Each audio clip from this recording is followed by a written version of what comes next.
David, who is recognized as an incredibly smart, powerful military man, has been asked by Achish. Remember Achish at Gath? Achish has said, David, my friend, come and fight the Israelites with us. There are 5 kings of the Philistines. We're going out to battle. When David arrived, the other Philistine generals said, what's he doing here? We're suspicious that in the middle of the battle, he'll turn on us. So send him back. Achish said, I'm so sorry, David. They won't have you fight with us.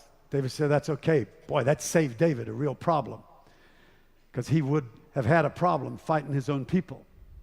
So he goes back to Ziklag with his 600 men.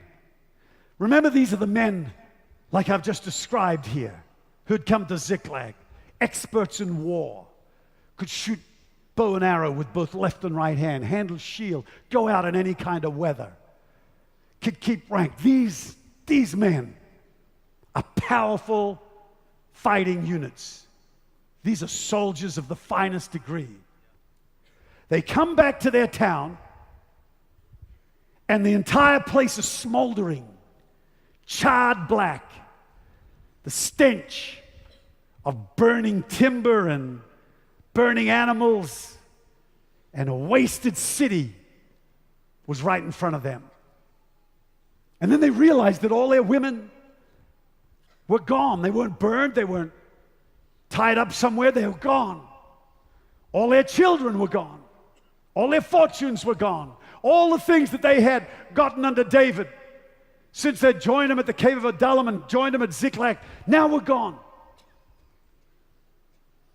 They thought, somebody's got to pay for this. And all eyes swiveled on David. Not one person was standing with him. David stood there, leaned up on his horse.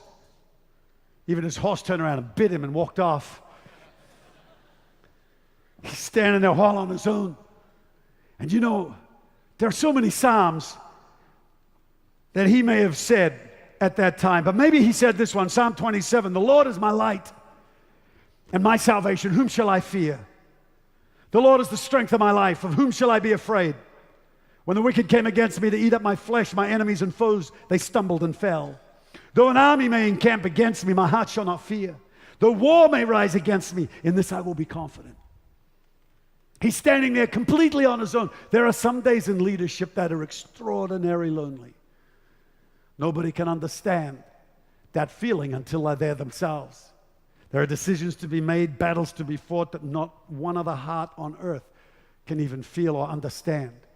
David was in that place that day, completely feeling on his own. He said, Saul, why are you cast down on me? Rise up, come on. You can do this. Imagine that. Standing there with your own grief. You've lost your own family. You've lost your own home. You've lost everything. And now all the men that you have given your life to are coming slowly towards you, hands filled with jagged rocks. Not just to throw them at you. When you stoned people, you only did it to kill them. You would come up and grind stones in their faces. These were big men, strong men, powerful men. David knew he had no chance at all. So he spoke to his soul. It says he encouraged himself in God. One thing I know, that the doubtful, negative, dark heart has trouble hearing God. And so he started to speak to his soul to get himself in a place where he could hear the Lord, where he could get a strategy.